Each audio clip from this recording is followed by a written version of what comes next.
Welcome back to Creepcast. Today we are reading the story. Is it Azalea's? Azalea's, I would say. Azalea's. Cookhouse is a family restaurant, but please don't bring your family. AKA, this is a CC's Pizza. This is a Buffalo Wild Wings. This is a 54th Street Grill. And I'm very excited. Hold on. But CC's Pizza, you don't bring your family? No, I thought the whole point of that was... No. Well, it's like a little pizza buffet. When I was a kid, there was a CC's in your house, and I loved it. It's a family restaurant.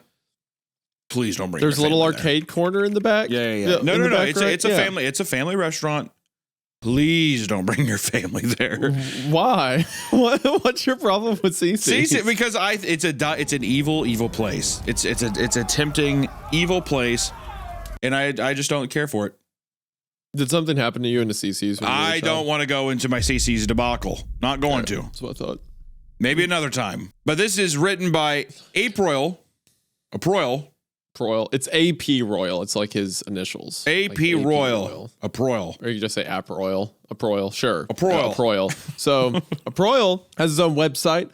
He seems to be a very prolific author on boards like No Sleep and stuff like that. Has a bunch of stories. And App Royal has also been picked up recently by Velix Books, which Velix has been pretty cool.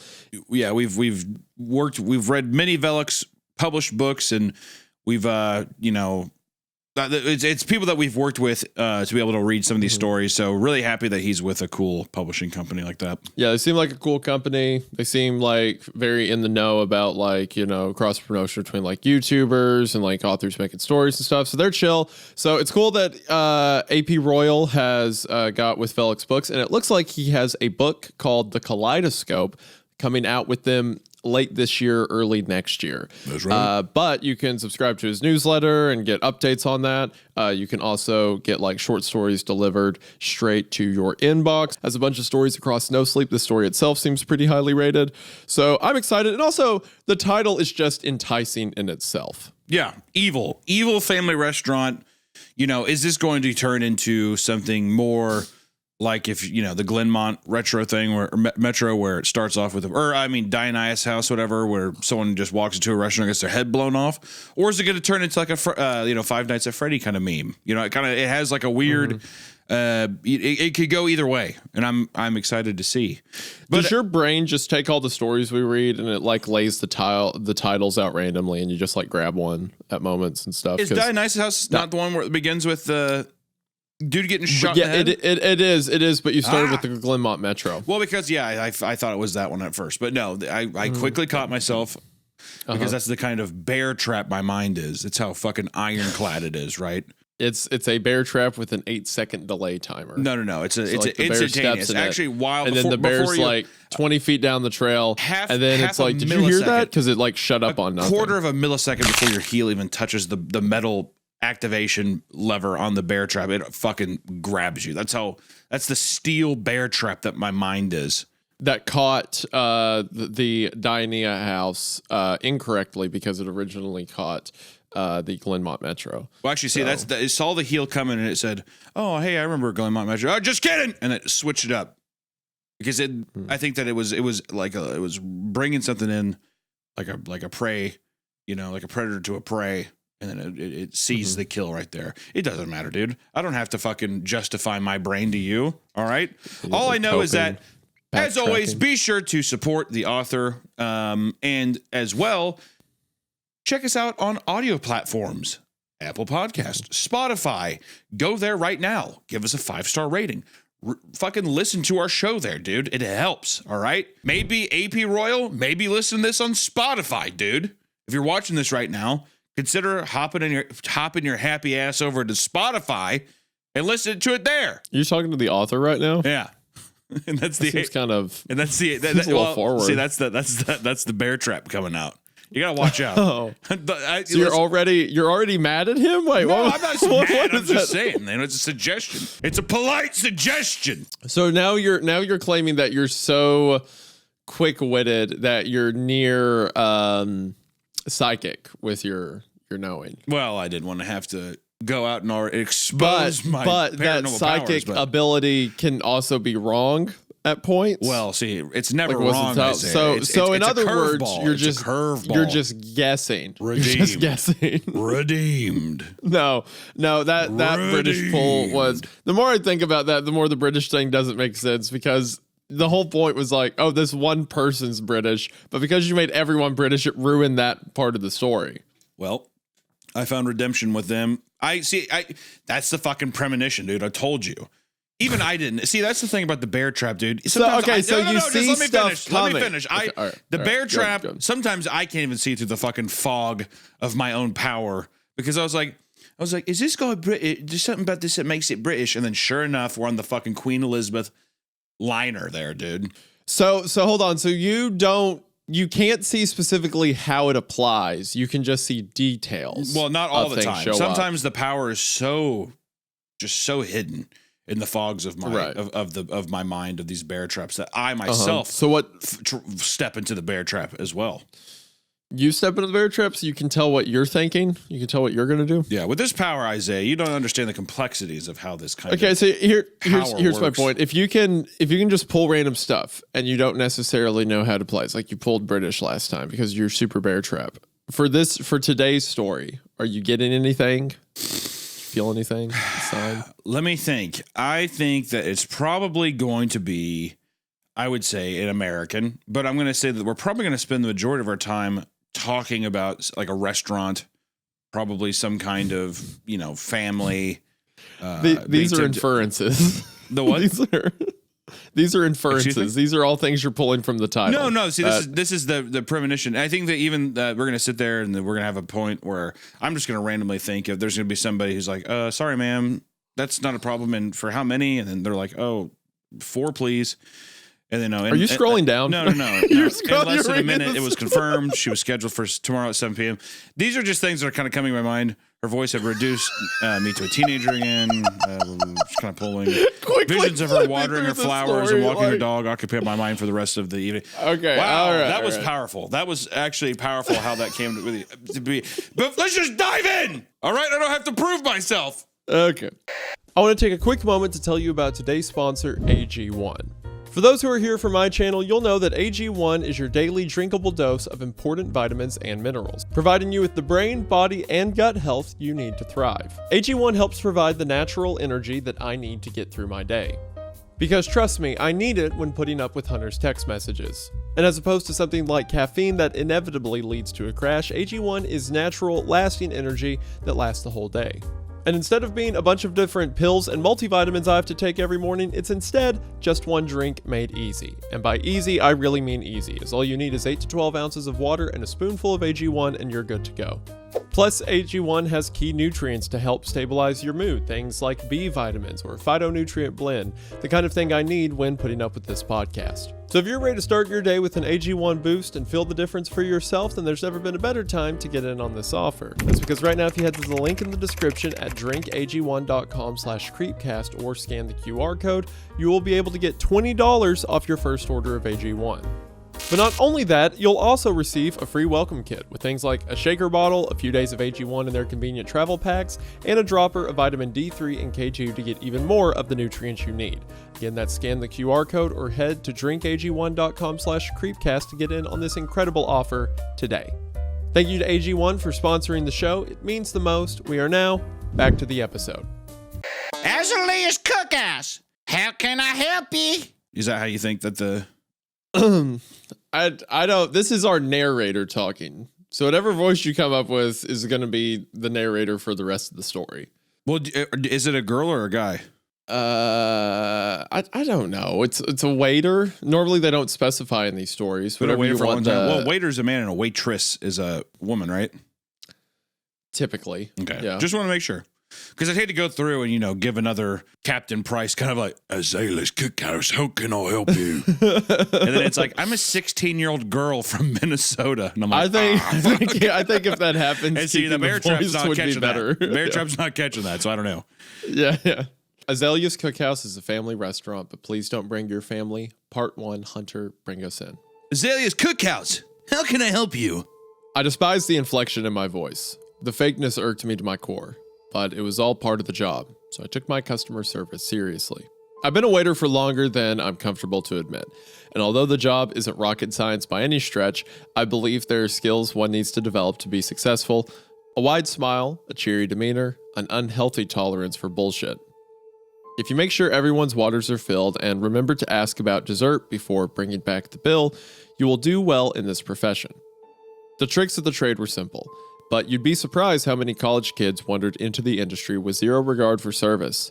It was an epidemic, as far as I was concerned. Pretty faces were always welcome, but seldom did they stay. It wasn't like this was my dream job either. I used to have real ambitions too. Played in a rock band, I had a marriage. Those things, well, I wish they were as simple. When everything went up in flames, when it all started to slip away, the restaurant industry was always there. And to them, I was valuable. A place like Azalea's was a great gig. They demanded a pristine level of service or your ass was on the curb. But for what you got paid compared to other places, I felt the trade-off was worth it. Hello, I'd like to make a reservation for Friday evening. I recognized the silky voice right away. It was a twist of warm friendship mixed with passionate lover. Oh, fuck. It Let me was reread elegant. it. No. Let me reread it. No. I think that needs to be the voice. Well, if it's, I recognize the second voice right away. Should it be like, hello, I'd like to make a reservation for Friday evening? Yes, there you go. Okay. It was elegant and upbeat. It was Paulina. Ugh, gross. I didn't take my neighbor for the type to dine at this kind of establishment. And while it was only her voice, she could have been 100 miles away. It was enough to send me down into an anxious tailspin. Isn't he married? No, he had a marriage. Oh, he had a marriage. Okay. And a rock band. Like he lost out on that stuff, but this restaurant Right. gig's the one thing that's been dependable for him. Yeah. Hello? Sorry, ma'am. That's not a problem. And for how many? 4, please. In less than a minute, it was confirmed. Oh, my God. She was scheduled for tomorrow at 7 p.m. This is the stuff that I was saying. Okay, go ahead. Sorry.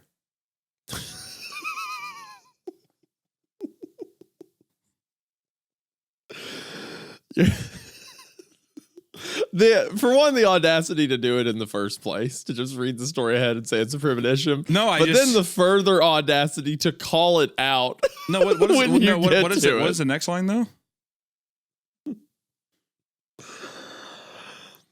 Her voice had reduced me to a teenager again. Visions of her watering her flowers and walking her dog occupied my mind for the rest of the evening. Wow. Holy shit. Oh, wow. That is dude, I am scary at times. I bet I could get Psychic Pebbles to do this podcast with me. Dude, don't even plant that seed in people's minds because they will want me out immediately. They will want me off of this show immediately. Well, who's another YouTube, and really any of the Oni guys would probably do it. Yes. Yeah. Who's another animator that I could like sell you for?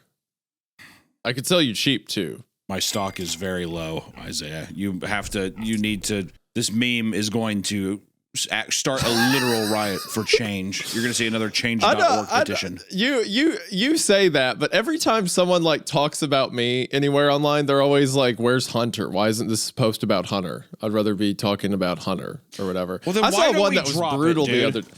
Look, I saw one that was brutal the other day. There was a guy that someone had posted a subreddit, Instagram somewhere. It was like, these two are some of the best personalities on YouTube. And then someone commented and was like, well, one of them's a YouTube personality. The other one's a guy who got lucky with an iceberg trend. And I was like, ow. Like, People are too rude, dude. That was rough. Listen, man. I'm glad. You know what? I love that we sat here. We're two men aboard the Titanic taking out our tiny violins and playing. Because I see a lot of hurtful stuff, too, that makes me fucking borderline cry. Really? Yeah. Oh, all the time. All right? What kind of stuff? I don't want to go into it because it's only going to, when we say these things, it only gives them fuel, Isaiah. Don't you understand? Right. So I just like to. There's one guy. So there's one dude. He has like, I'm not going to say his name because I don't need people to know, but he has like 8 followers on Twitter. Complete nobody, right? Yeah. But every time I post a video announcement, After a couple hours, he will quote tweet the tweet I made announcing it and say either good video or bad video. And he never gives any further explanation. That's haunting. He never says why. That's or actually anything like that's that. legitimately But haunting. my algorithm, I think because I've looked at his page, it always shows me what his reaction is. So every time I post a video, he'll just be like, bad video. And I'll be like, ugh, why? Damn it. Explain. Like, Yeah, it's like it's a 17-year-old German kid. You're just like your entire existence was wrapped up in this kid. He's like, gut, bad, gut video, bad video. And I'm over here like, damn you, Wilhelm, like shaking my fist at nothing. Augustus.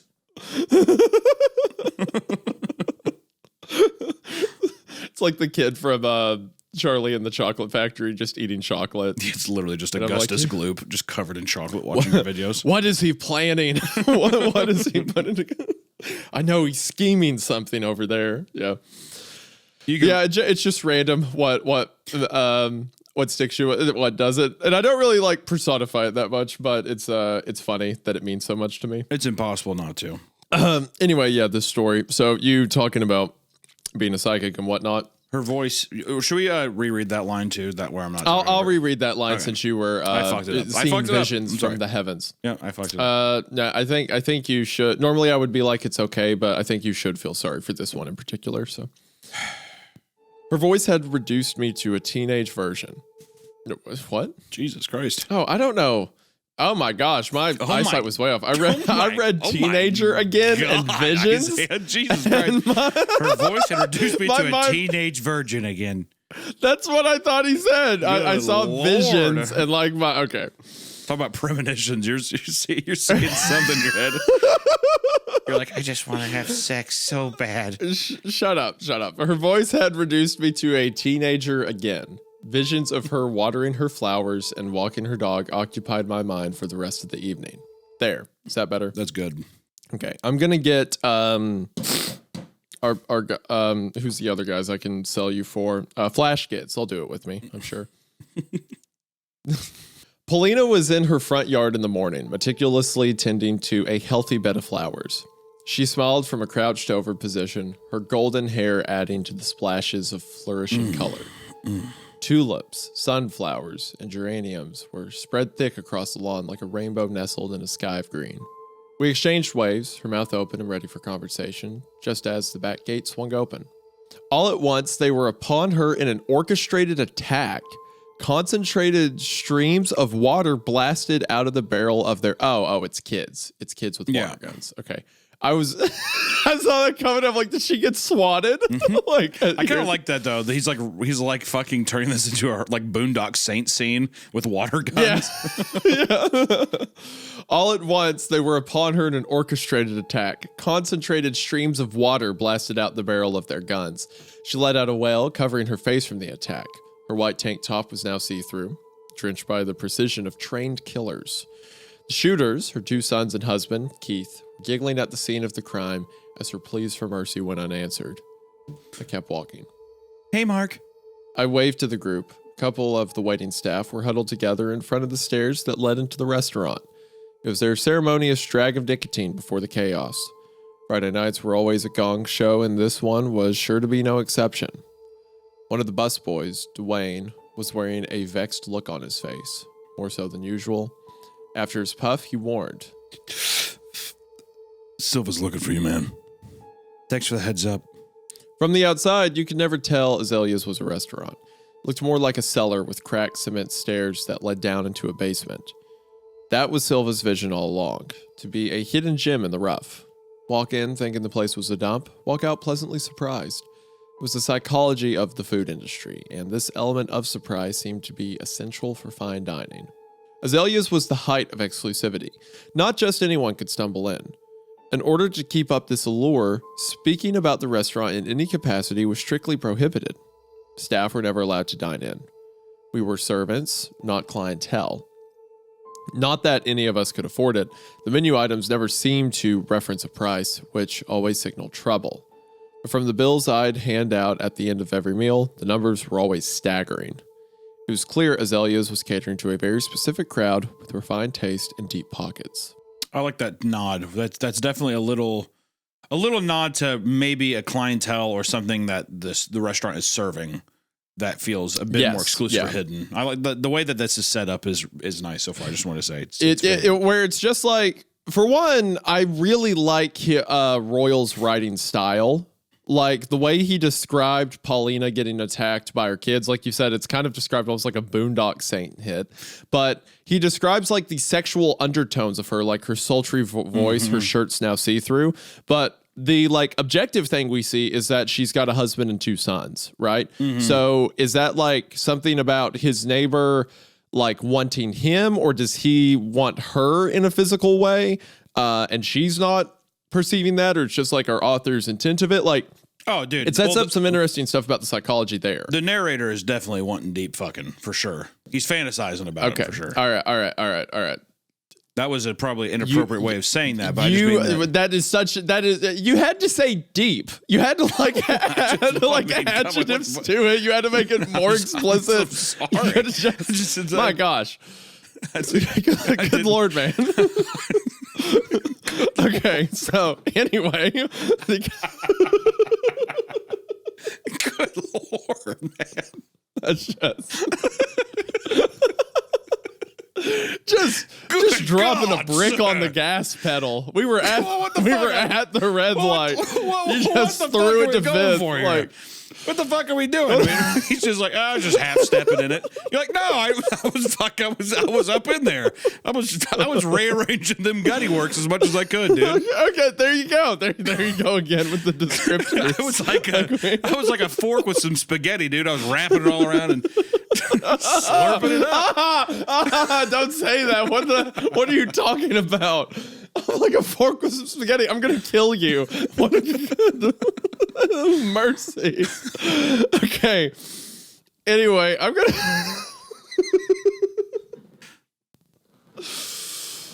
Okay.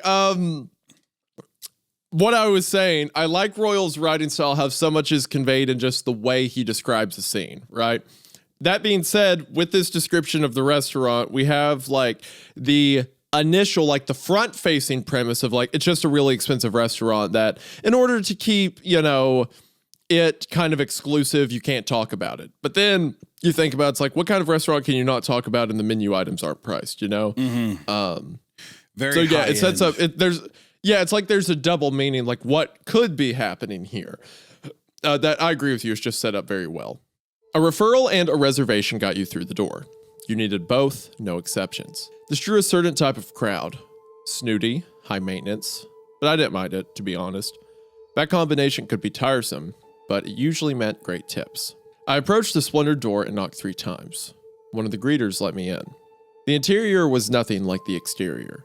The foyer had a gothic medieval vibe with high ceilings and narrow hallways. Chandeliers sparkled overhead in the dim light. The halls were plastered with stone and exposed brick, a handful of doors on either side. The doors concealed the intimate dining experience that Azalea's offered, private rooms for every party to make you feel at home.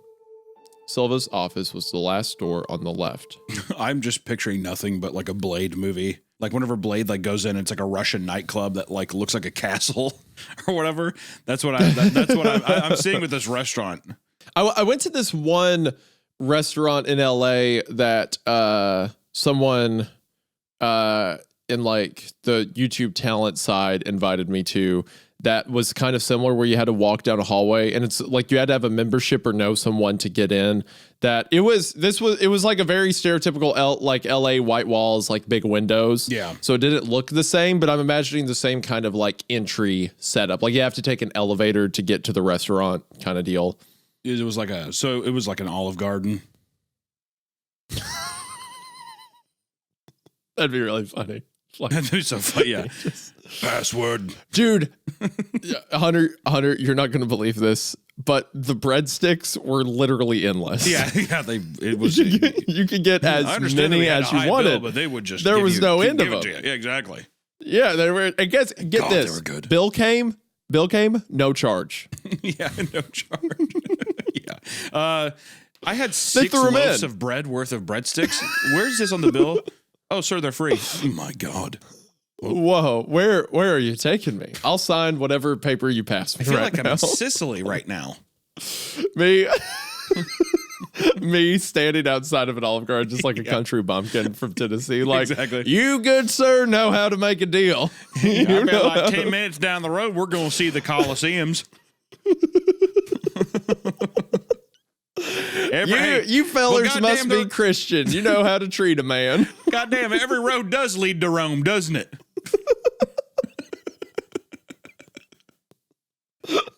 me looking at it like a suspension bridge. Yeah. Is this them aqueducts? Yeah, so gothic, medieval vibe, whatever, walking through. I knocked with caution. No response. 2 more times. Nothing. Confused, I headed back the way I came. Hey, Julia, have you seen Silva around? Dwayne said he was looking for me. The greeter glanced up from her tablet. Hey, no, I haven't seen him. Her eyes dived back into the seating chart on her screen. Workers were starting to enter now, squeezing past us down the hall. If you see him, can you please let him know I was sent to his office? She nodded. I followed the flow of people towards the change rooms. My shift was about to start, and I needed to set the tables before dinner service. The night became a blur of well-dressed people and trips to the kitchen. I was scuttling past streams of people into narrow pockets of space while balancing wobbly plates. Just another day at the circus. There were glimpses of Silva here and there, darting around the halls with his scruffy beard and velvet blazer. He was bouncing from employee to customer to office like a bad game of Pong. I didn't bother seeking him out. I knew that he would come and find me when there was time for a breath of air. In the middle of me reaming out a busboy, you gotta get your shit together right now, dude. You did that. That is what it says. Teenage virgins, and then you're like reaming out a busboy. That is read it. What does it say? In the middle of me reaming out a busboy, Paulina strode Yes, past. there you go. Yeah, that's what it says. Yes. Paulina strode past. Her maxi dress sparkled with little rhinestones flowing with the natural curves of her body, leaving nothing to the imagination. Oh, no. It appeared to be a family affair tonight. The boys looked dapper in their matching bow ties, and Keith was all smiles in his tailored suit. This was a special occasion, indeed. Mark? My heart sank as she disappeared into one of the rooms I wasn't working. Are you deaf? Martin scolded. You can fuck off with your critiques. I don't answer to you. I glared back at the lethargic slug. The man looked like he hadn't caught a wink of sleep in years. His bags were a deep black, like a coat of mascara had been slathered under his eyes. I rattled the massive cart he was leaning against, the weight shifting in a dangerous, teetering fashion. Some china clattered together in ominous clangs. Fuck off! He yelped. You see the problem here, Martin? The quicker you do your job, the quicker this stupid tank of a unit is out of my way. You're clogging up the freeway. His face soured as he pushed the cart away. The metal contraption was over 6 feet tall and wide, an ugly metal cabinet on wheels. He muttered something under his breath as he passed. What did you say? He was near the kitchen before he hollered back. It ain't as easy as it looks, chump. I took a deep breath before entering the adjacent room. Welcome to Azalea's Cookhouse. So he was in the hallway, and then he saw her and lost his mind. And then, he started following her mentally. And then the guy he was yelling at, the busboy, says, Mark. And then he goes back into the fight. Gotcha. On my way back from the kitchen, I was balancing 2 plates of hackerel.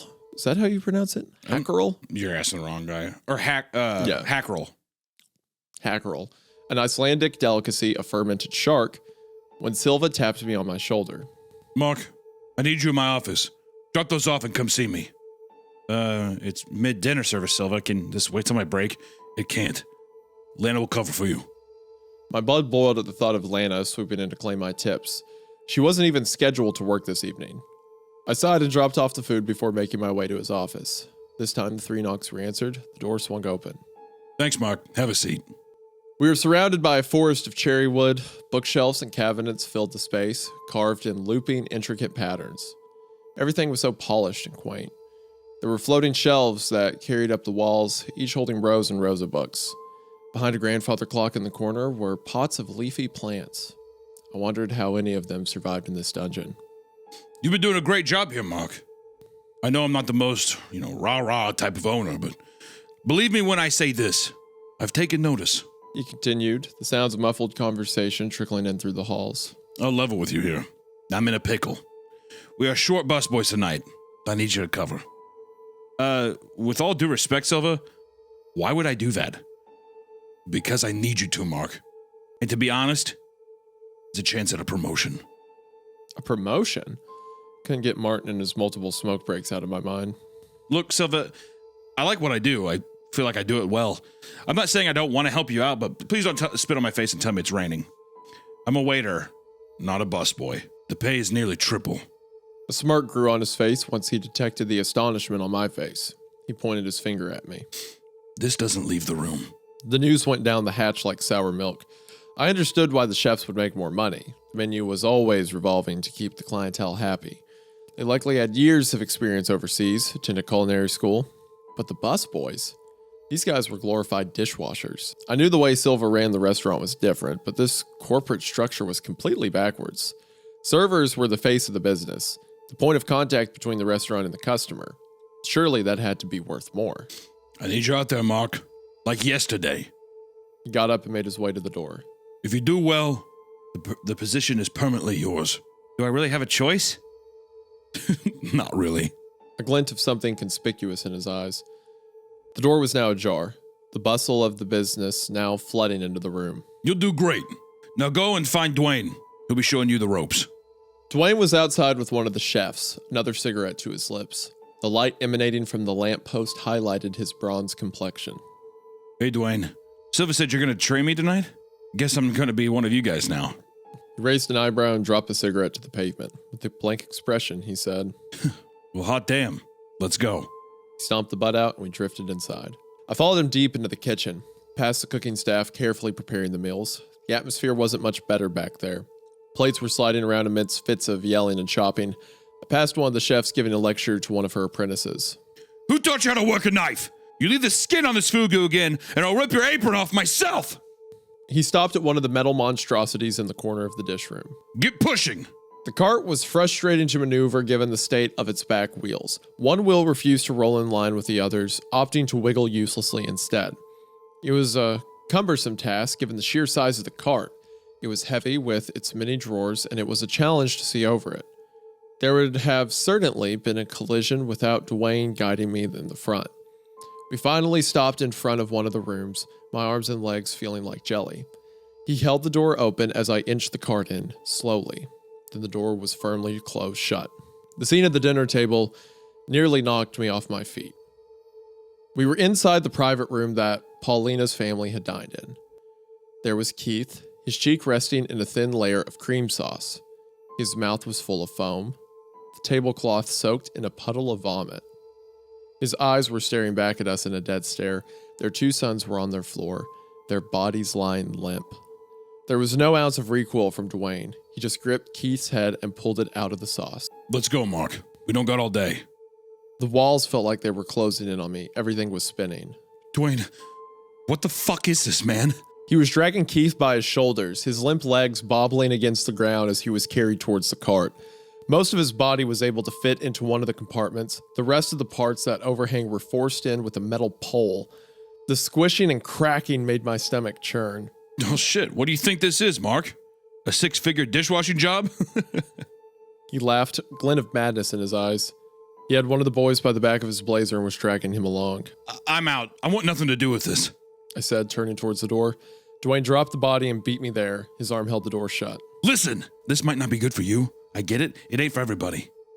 But listen to me, and listen good. Silva doesn't just let you out. I didn't ask for any of this. I'm just a waiter. I'm surprised. I'm surprised. Silva keeps the waste ass off. I'll be damned. Let me out. Listen. You're part of the Azalea family. You've just been given a seat at the big boy table. And families, they have secrets. He eased off the door. Go ahead. Get some fresh air, or prep this room, and you can meet me at the front of the next one. Or you can meet me at front. Oh my fuck! And you can meet me at the front for the next one. I took off in a steady march past the greeters and guests waiting to be seated, past the menacing stare of Silva. I was focused on one thing, escaping. The air outside was crisp. It helped steady the spinning. I slowed down to catch my breath, but the rapid gasp for air wouldn't stop. I'll get a new job, I thought. Start fresh. Flee the city. At the end of the parking lot, something shimmered that caught my eye. It was the flowing dress of Paulina. Oh, God, thank God. She was just entering her mini... This is a very tumultuous moment, Hunter. She was just entering her minivan. Oh, yeah. I stared at the vehicle as it backed out of the stall and slowly cruised in my direction. Instead of taking the left turn to exit the lot, the van stopped. The window buzzed as it rolled down. Mark? My words were stuck in my throat. All I could offer was a slight nod. Everything okay? I'm just heading home. Do you need a ride? Her voice was nonchalant, with no regard for what she'd done.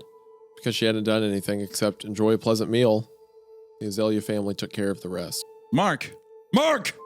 A voice yelled from the bottom of the stairs. I've got to go. No worries. She smiled, her glistening white perfection. Before she rolled up her window, she called back. Hey, let's grab by to eat sometime. The offer hung in the crisp air.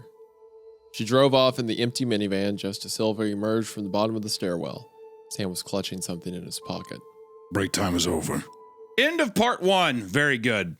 You know what I like about this story so far? This is great. This is I love it. This is so fun. What I like about this story so far is it sets up the restaurant well, sets up the dynamics of the characters well. We're entering in the unfamiliar territory, the act 2 in the story where we still don't know really what they're doing. I like that the idea, my mind immediately goes to they're cooking people, but it could also just be a guy where Silva is a guy who is, maybe he's like a person that, works for some other person that disposes bodies or, who knows. Yeah, I think it sounds like it's only members and members' friends who come there, right? So I think it's like if you want someone taken care of, come to the restaurant, we'll lace the food, right? We'll kill them, take care of the body, do the rest. So it's like a hitman service almost is what I get from it. And that's interesting how it's like we have Mark who's like not evil by any means, but in the beginning he's kind of portrayed as a jerk, right? Like he's yelling at the busboy. He's thinking about a married woman, like physically, like looking through her shirt and stuff like that. Like he's a bit of a jerk. And now he's like in this super evil position and he's like, oh, I should get away. I should flee the city. But then seeing Paulina, who's now single, mind you, kind of like is enough to make him be like, well, maybe I'll, like she asked for dinner. Well, maybe I'll stick around a little bit, That's like the interesting things in these stories is whenever you have the catalyst, whenever a character is approached in a situation that like really thrusts the story forward into the trajectory that we're going, you need to have something that's compelling. And I think that there's nothing more compelling than sex. Like there's nothing more primal than people who are like motivated and moved by like sexual desire, basically. You know what I mean? Yeah. Yeah. So of course he's going to do something stupid. I mean, like the way that the first part of the story does it so well is that it really kind of almost makes you like idolize her as well. He talks about her in a way that is so like fantastic. Like it's just it's nothing but just like almost like poetry. Like he's just like her hair was this, and it's like the way that we're bought into her is nothing. The flowers but like sheer beauty. Were a rainbow across a green sky. Like very flowery language with how he describes everything about her. And now it's like, oh, she just murdered her husband and 2 kids, but now she wants to go out for dinner. So yeah, exactly. A bite to eat, which also I do think that's a tongue in cheek thing where we're going to find out that like that. They're fucking cooking people or something. Is where I'm thinking they certainly might be. I'm sure. Look, I wouldn't put it past this place morally to like serve people if like clientele asked for it for sure.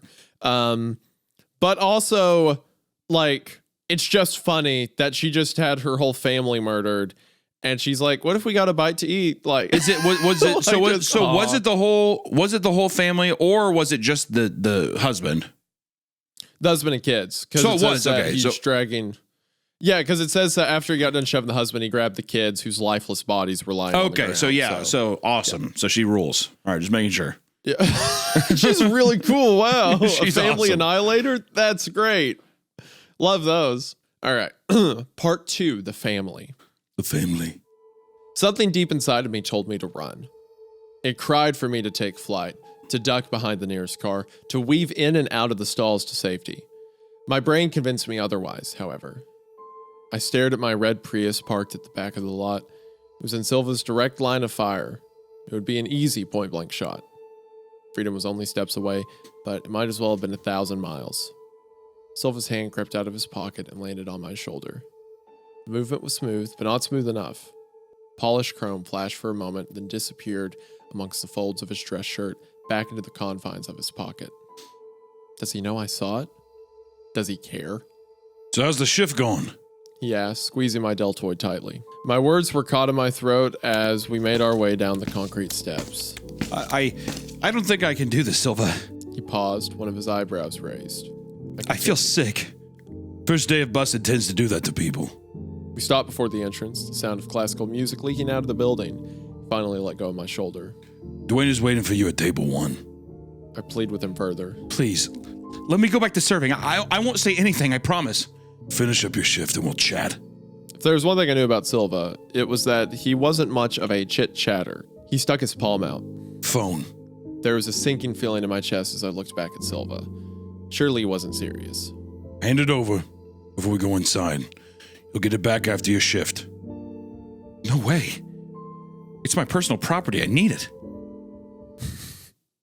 I don't think this is the kind of guy. No. Also, I would not say this is my personal property. I don't think that's going to sway Silva in the situation. I don't think he'll be like, you know what? You're right. Due to the Constitution. Yeah. Actually, you know what? Right I laws, respect that. Stand your ground. You know what? Brother. I like you. A man can do attitude. That's what I always liked about you, Mark. You're a MGTOW man through and through. That's right. That's that red pill right there, Mark. I like this guy. The soft melodies continued, masking the cold-blooded murder taking place inside. His face turned blood red, the wrath of Silva nearly upon me. It was a face I'd seldom seen, a crack in his cold, calm demeanor. Phone! Now! I laid my phone in his palm, diffusing the situation, placed it into his other trouser pocket, next door neighbors to the pistol. Thank you. Now let's go. He knocked 3 times as a scowl morphed into a cheery grin. Just like that, we were back inside the restaurant. In a matter of seconds, one of the kitchen staff had whisked Silva in her direction. Much of the dinner crowd had dispersed. A moderate number of people were now up and down the halls. I caught Dwayne's gaze leaning against the front desk, chatting with one of the other busboys. You good? The slightest smile stretched across his face, only for a moment, till he caught Silva's gaze out the corner of his eye. His face instantly went blank as he motioned for me to come with him down the hall. I didn't respond, I only followed. Table 1 looks like it's ready. We've got a quick turnaround, so let's hurry. My eyes shot back at Dwayne. He casually held the door open. After you. You could see the woman from the doorway. Her head was face down. Layers of shiny ebony locks were spread across the table. I detected a hint of fruit mixed with a strong hairspray aroma. Dwayne hovered around the table, grabbing the wine glass across from the lady and swishing around the remnants of the cup. Drink crowd. Oh, this one was a real lightweight. What's in the drink? I asked out of morbid curiosity. He took a whiff. Some sort of fruity Pinot Noir. Probably a mix of elderberry. How do you know that? You ever talk to James or Elsa? I shook my head no. Those were 2 of the head chefs at Azalea's. I never really mingled much with the kitchen staff. Well, if you weren't so stuck up, you'd know. He made his way around the table, collecting some of the cutlery. The dinner crowd wants the experience. The slow burn, the level of poison that could take hours to set in. With some exceptions, of course. He cleared the glasses off the table and chucked them into one of the plastic bins. The drink crowd, now they're looking for something different. They want the death to be quick and dirty. Instant with minimal suffering. He lifted the lady's head up from the table and examined her face. Her thick layer of makeup and mascara had left a stain on the white tablecloth. At least, that's what I'm told. I can tell you what she died from, but based on the turnaround here, it was quick. I wondered how many bodies Dwayne had seen over the years. Help me grab her. And don't even think about pussing out this time, or I'll let Silva know. We need this room cleared. The next group is coming in ASAP. So I grabbed one of her shoulders and helped hoist the body up. Her face was a disturbing shade of plum, her eyes staring back in a cloudy, empty stare. She was pretty, what was left of her. She was maybe in her early 40s, way too young to suffer this sort of fate. How can you do this, man? Her petite frame easily slid into the confines of the metal walls. I don't know. At first, I just really needed the money. Close the door and lock the panel shut. After a while, it just becomes another job. You'll get used to it. You'll see. Start pushing the metal cart towards the door. These people have families, Dwayne. What we're doing here is criminal. Aw, dude, shut the fuck up, Mark.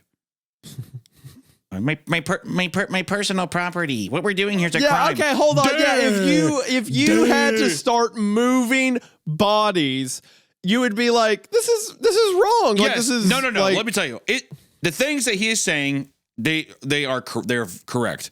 But him saying these things out loud, you're like, why don't you? You're like, I almost want to stuff him into a fucking locker.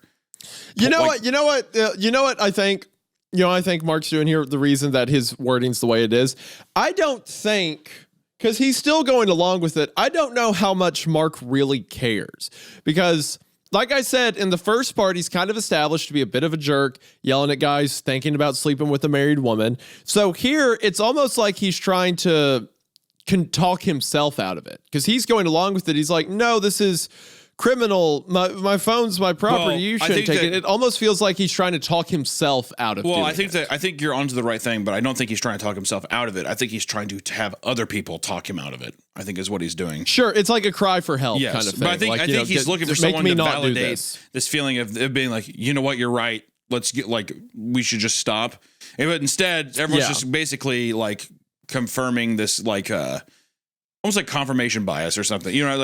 But what I mean by talk himself out of it is I don't know how much he himself cares and is willing to do a job like this if it means a lot of money. That's what I'm saying is I think he's trying to. It's like almost like a narcissistic thing where it's like you're pretending to be human, you know. Like, come on, guys, this is wrong, right? We definitely shouldn't be doing this, right, guys? His fucking young Sheldon. What we're doing here is criminal. It's like, fuck off, Mark. Goddamn. Sure. Fair.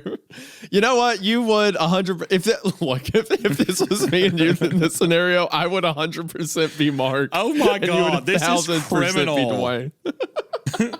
Give me back my phone. That's my personal property.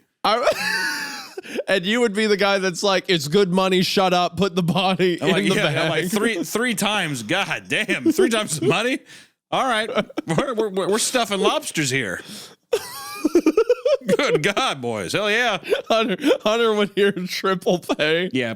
He would come out of that first room like, oh, that trash in there was a real load. Wink, wink. Yeah. Here we've got a family of shrimp in room number 5. Yeah, thank God her body's so petite and tiny. She just slides right in. Hunter immediately. Yeah, I'm like, great, sounds good. They're like, wow, you're really taking to this faster than anyone has before. Yeah, I know, I love my job. I'm a workhorse. You're gonna call me Seabiscuit by the end of the day. All right.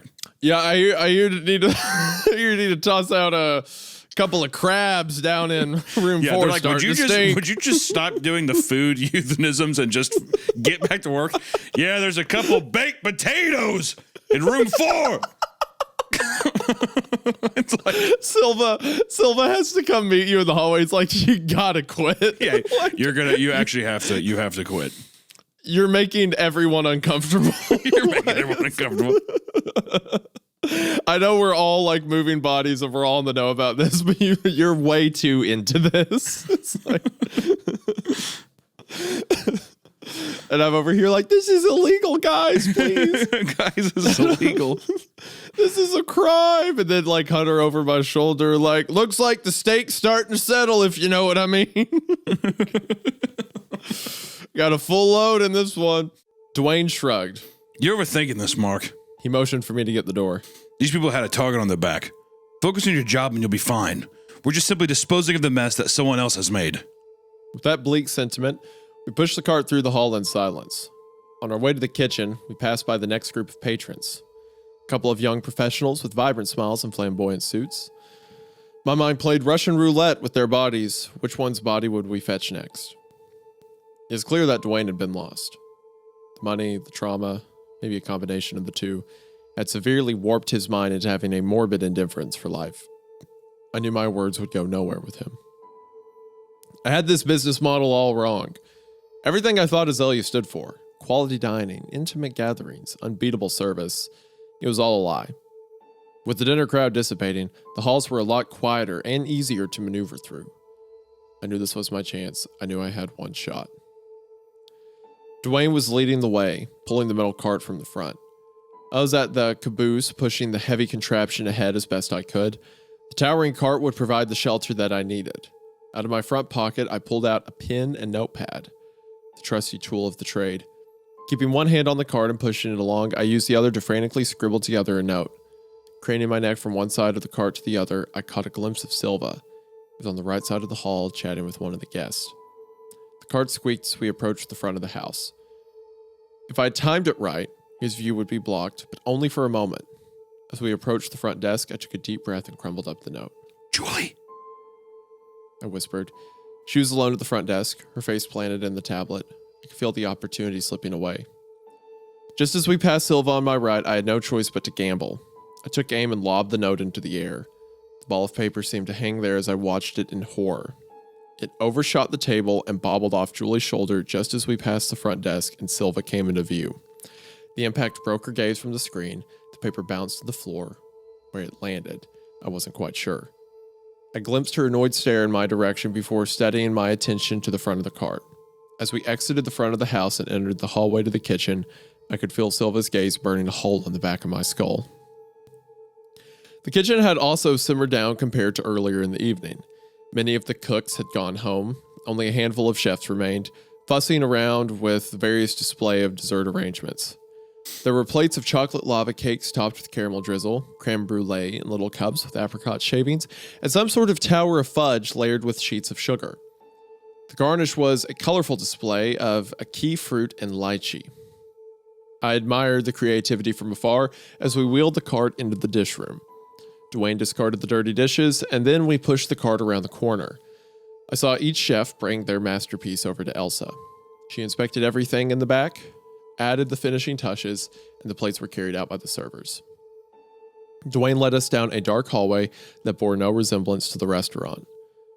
Had a smell of musk. It was left dusty with no attempt made to clean or decorate the area. There were holes in the drywall, cracks in the concrete, and questionable stains on the ceiling. We took the cart as far as we could until we hit a dead end. The only thing at the end of the hall was a service elevator. Dwayne swiped his access card and hit the button. We waited a couple of moments until we heard a high-pitched ding. I half expected a wave of blood to come out like The Shining. Instead, Martin's ghoulish face popped out. why is this asshole back here? Silva's orders. He's a busboy now. Martin's lips formed a wry smile. Oh, is he now? I looked away and helped push the cart into the elevator. I stepped inside and waited for Martin to hit the button down. Nuh-uh. Dwayne said, waving me out. Only Martin is allowed down. I stepped out. Martin muttered something under his breath just as the door closed. Chump. Just let me say, this entire setting is so well established. Like Martin's the guy who takes the bodies down, and then who knows what he does with them. And then like the staff doesn't know, but Silva knows and the busboys know. And it's like these private server rooms. That's how they are able to kill people, then dispose of the bodies quietly. Like so many layers of this just play off each other very well. Yeah. I love it. The rest of the night carried on like a bad nightmare. I towed the line, collecting the bodies and transporting them to the back of the kitchen. The smell of excrement and death continued to make me gag. Dwayne seemed immune to the scent. He was finding humor in my reaction after every pickup. No matter how hard I tried, it was impossible to get their faces out of my head. The bulge of their eyes, the bluish purple tint on their skin, the bloated look in their cheeks. Their loved ones would never find them. The gravity of it all was sinking in. When midnight finally hit, I was itching to leave the restaurant. Silva was waiting for me at the exit. How'd it go? He asked, pulling me into his office. I took a seat. Nothing's changed, Silva. The position's just not for me. Well, I'm disappointed to say the least. He went quiet, pacing around the room. It's going to be hard to find a replacement. Strolled over to one of his plants and was inspecting one of the leaves.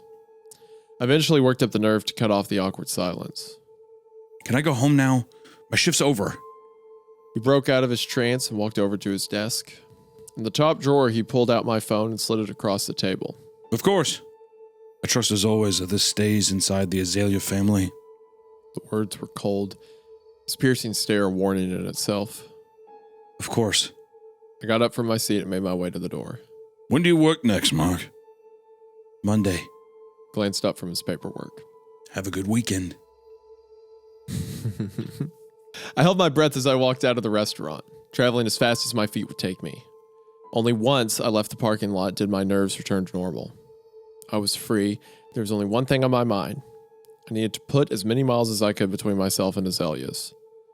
I could find another job, that'd be easy, but the victims' families deserve closure and Silva needed to be exposed as the monster he truly was. One problem was my phone. I tried to swipe and click the power button with no success. As desperately as I wanted to call the cops, the call would have to wait till I got home. The streets were quiet as I pulled into the cul-de-sac. The lights were off in every household on the block, the whole neighborhood asleep. Paulina's minivan was parked in her driveway, the side of the vehicle sending shivers up my spine. Pulling up to my driveway, the headlights revealed something stuck to my garage door. I parked the car and walked over to inspect the object. It was a sealed envelope labeled Mark in bold black marker. My throat tightened as I tore it open. Inside the envelope were photographs printed in a glossy finish. Each frame was a crystal clear with no hazy pixel in sight. There was one of me jamming a body to the meal car, the bald forehead of the victim poking out of the cabinet.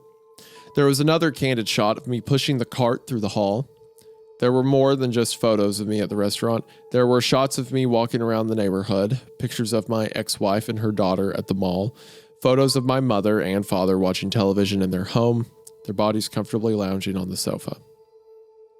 My heart was beating at a dangerous pace as I flipped through the stack of photos.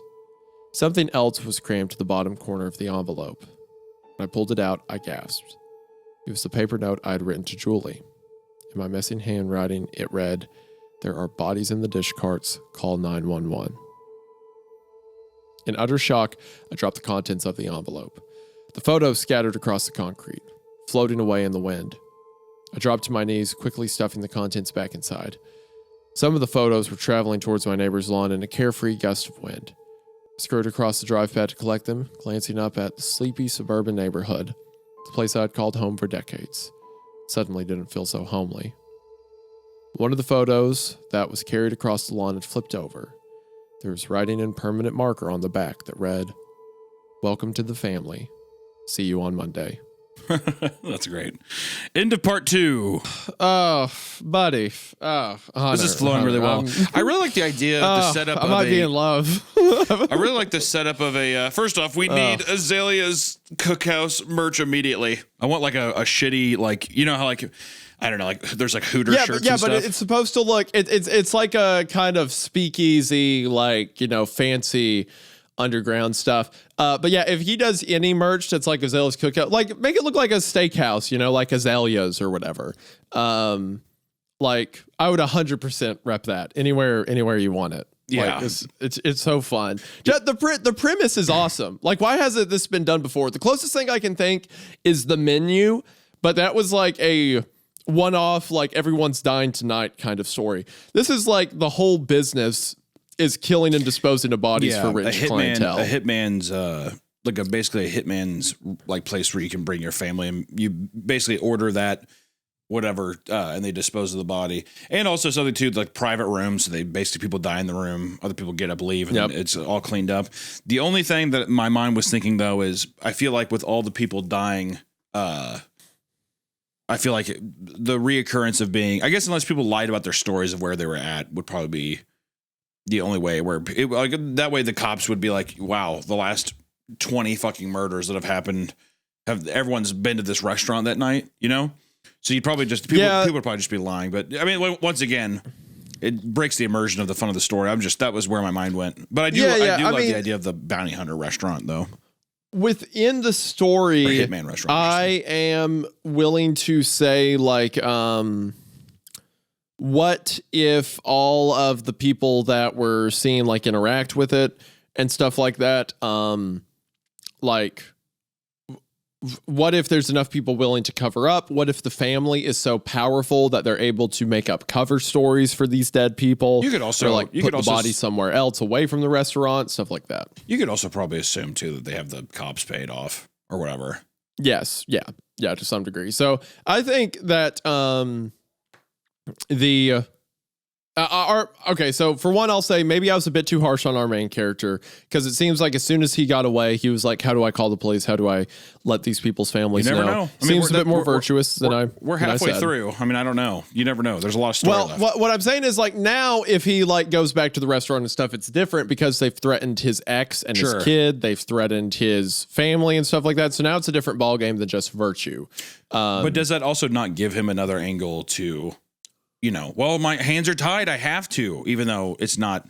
I mean, You're right. You're right. That could be another excuse. You're right. But I agree that I think that based off of his response and stuff, at least from the text, it's more so he's legitimately afraid and, it's a weird world. But I'm wondering now, as we dive into part 3, which is called The Neighborhood, I'm wondering, does he start acclimating to it? Or, how much of a resistance does he put up to this new operation, this new lifestyle he's going to have to live? Yeah. I think he's going to justify it a bit. We'll see. So with that, part 3, The Neighbor. The comfort of my home did little calm my nerves. The doors were locked, but the damage had been done. Silva was watching. He'd been watching for God knows how long, tracking myself and my closest loved ones in order to ensure everything was kept in the family. The photos were a clever insurance policy, a weapon to wield if things went south. Now I was stuck under his thumb with my real family within his crosshairs. What a difference a day can make. Not even 24 hours ago, I was just a lowly server. Now I was sitting in the dark, trawling through the shady corners of the internet, hunched over my laptop in my pajamas. I scrolled through my internet tabs, each one more incriminating than the next. Where do I buy a burner phone? How do you know you're being stalked? How much jail time for the possession of a dead body? Maybe the police would believe my story. Maybe if I showed them where the bodies were, maybe if I could get my hands on the security footage, this could all end. I could go back to living a normal life. But maybe they wouldn't. And who was I kidding? Life was never going back to normal. For the brief moments that I managed to doze off, all I saw were the cloudy eyes of the victims. They will never let me sleep. Every shadowy corner was a threat, concealing one of Silva's henchmen. Every creak from the floorboards made me jolt. Nothing felt safe as night faded away. A hint of amber broke through a gray arc of cloud before the harsh reality set in. I wasn't going to figure this out alone. I needed to talk to someone. Someone I trusted to keep quiet. Someone who had information that I didn't. Someone hiding a secret as dark as my own. Someone I think I loved, screwed up as that was. It was an impossible thing to explain. The cold hard facts were there. I stared into her husband's lifeless eyes. I carried out her children's limp bodies. And yet here I was, still in love. The Paulina I knew was warm, inviting, full of heart. I had known that woman for years. Despite my apprehension about that evening, I still held out hope that there was something I didn't understand. When the sun rose and the songbirds chirped their familiar chorus, I got up from my heaps of blankets and ran a hot shower. After breakfast, made my way over to Paulina's house. The usual characters were moseying around outside. Mo from across the street was firing up his lawnmower, the purr from the engine overtaking the songbirds' tunes. Debbie was putzing around her front yard with her little cockapoo on leash. I only made it a few steps past my driveway before I noticed that she'd had company. Parked beside the red minivan was an empty squad car. Shit. I switched gears, darting towards Debbie, the self-proclaimed eclectic neighbor on our block. We stood on the sidewalk outside of her aquamarine painted home. The rainbow pinwheel lawn ornaments stabbed into her lawn at seemingly random locations. I dove into some polite conversation, all the while keeping my attention on Paulina's home. 10 minutes of chit-chat went by with no movement from her residence. I casually asked, Any idea what's going on at Paulina's place? No idea. a hint of a smirk emerging on her face. She couldn't resist the delectable piece of gossip. I think there's some trouble in paradise. What do you mean by that? Debbie was basically our neighborhood watch. At her age, there wasn't much else for her to do. Oh, I always knew that Keith was trouble. Coming home all hours of the night with that obnoxiously loud exhaust. She tugged on Romeo's leash, his nose deep in a pile of his own droppings. I've seen him with another gal, a dark-haired girl, a trashy thing with tattoos. This was all news to me. I paused to take it in, petting Romeo on the head. That is awful. Really awful. But that's far from a crime, Debbie. You know, I wouldn't be surprised if he hit her. Debbie. God damn, Debbie. Debbie's just me. She's probably smacking her around. Good God, Debbie. My grandmother was the exact same way. She just, old lady talk about stuff and she'd be like, "Oh, did you hear about Eunice at church?" I think she's hitting the bottle again. It's like, what, Grandma, why'd you say that? It's like, she came to church last week without makeup. And I thought that was strange. She's a whore. All right, that's a bit high level to jump to. Maybe dial it back a little bit, but that Debbie's so funny. Debbie, come on now. She doubled down. He's got a temper on him. That's all. I seen him toss rocks at poor Romeo when he was barking. He thought I wasn't looking, but I was. My stomach churned knowing we were speaking about someone who was murdered. While Debbie continued her rambling about other neighbors' deplorable acts, at the corner of my eye, I saw 2 cops walk out of Paulina's house. I've got to grab the mail, Deb. Nice chatting with you. I waved goodbye as the vehicle rolled out of the cul-de-sac. I waited outside of Moody's back room, underneath the humming neon sign, wondering if I was making a big mistake. A murderer and her accomplice enter a bar. It all feels like one bad joke. Something tells me I won't be around to hear the punchline. Moody's back room is not like Azalea's. It's a roof and 4 walls with a couple of kegs. It's got a flashy neon sign that you could spot from outer space. There are signs promoting their daily food and drink specials on every street corner in the neighborhood. This is a place begging for service. Anybody's service. How I got here is still a whirlwind. On Saturday, I retreated back to my house and opted to stay in. I figured Paulina had too much heat on her to risk any interaction. I was out of luck and out of time. But as fate would have it, Paulina spotted me on Sunday on my way back from a morning jog. I was hoping the endorphins would help clear my head, but all it did was leave me exhausted. I couldn't resist her wave, and in a moment I found myself standing on her porch. She had a strawberry lemonade in hand and a smile across her face. Her hair sparkled in the sunlight. She looked radiant, given the circumstances. We chatted for a bit as I tussled with my attraction to her and the reality of our situations. She extended another offer to grab a drink, and in a helpless, sudden reflex, I said yes. The brain was no match for the heart. And dick. Once she... Yeah. I think that's what's implied by the heart, Hunter. Thank you. Sorry. When she... I swear. We're going to get you in church. We're going to fix you. Once she arrived, she gave me a hug, and we grabbed a seat in plain view of the VLTs. We watched people... What is a VLT? It's like a slot machine, right? Oh, okay. I do. See, I go to church. I wouldn't know that. Unlike you, deplorables. Like you said. Or like VLT, it's like a video. I'm just being. Once she arrived, she gave me a hug and grabbed me a seat. Because they're at a bar, right? Yeah. So the VLTs is a shot. The only reason I know VLTs as well is because of a trailer park voice. You don't have to justify it. It's okay. No, I'm curious. Yeah, video it's lottery terminal. So it is a. Okay. Gotcha. I was curious. Like a slot machine, yeah. We people watched, chatting about the weather and the news. We discussed her vacation plans to Mexico and her current projects at work. Our first round is casual, like this. Like an awkward first date.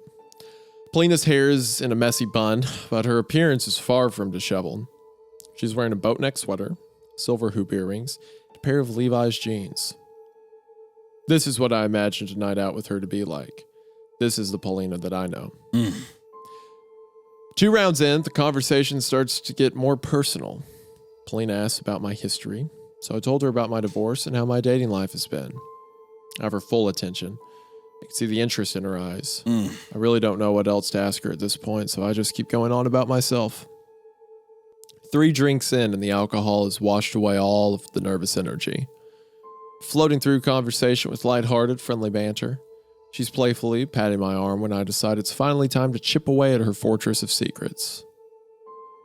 The liquid courage, it's running foolishly through my system, so I start to ask the bold questions. The questions I've been dying to ask all night. How are you doing, Paulina? She looks puzzled. She sips her Mai Tai through a straw. What's wrong with you? I'm doing good. How about you? I lean in, my voice falling to a gentle whisper. No, I mean, how are you really doing?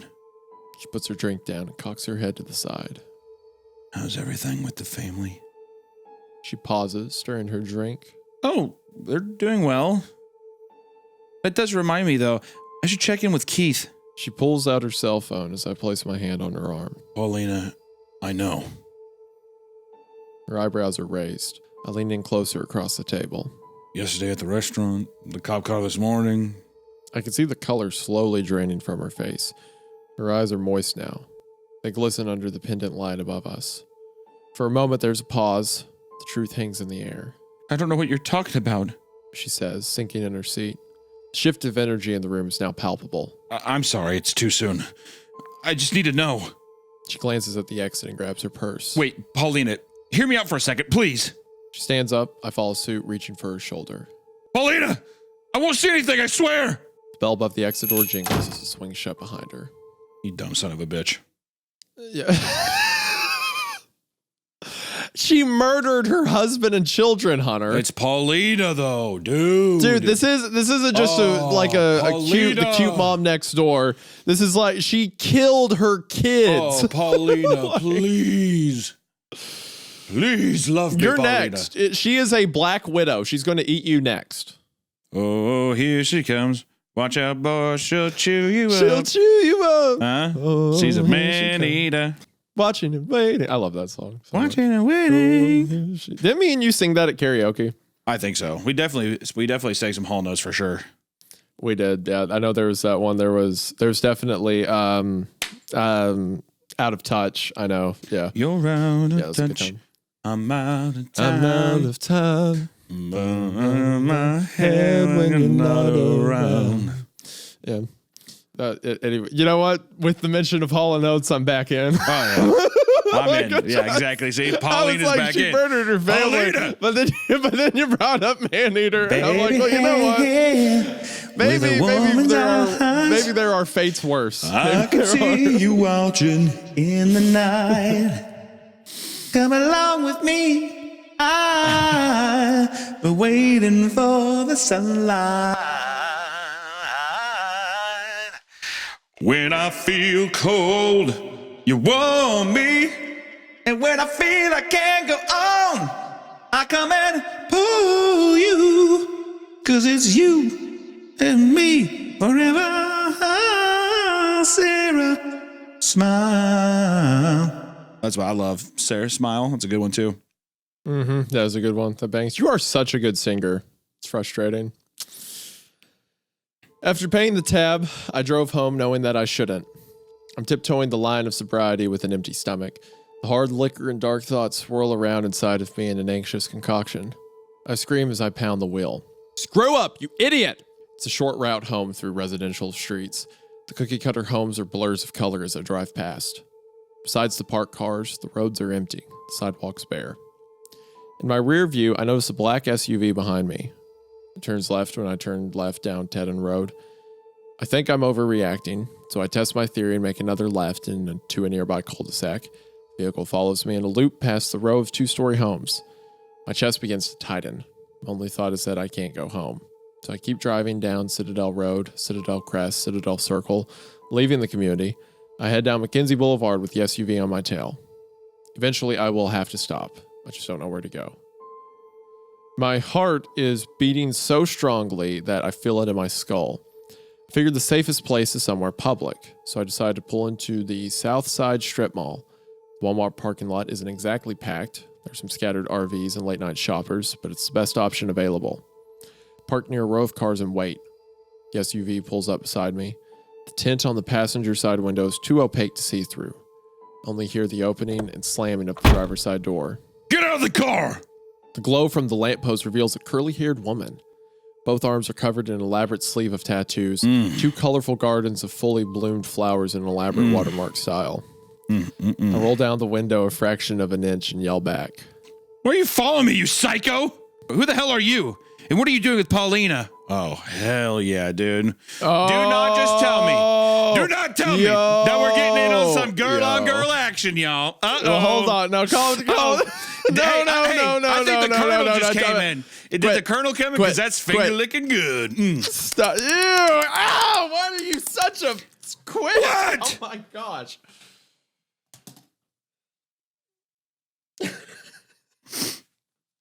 You had that one banked. You just had that on deck. I'm sorry, with the dude. moment I'm of sorry rise. that maybe Paulina, our queen, our hero, and then all of a sudden, a fucking girl with a dragon tattoo, curly girl comes up. She's just like, you moving in?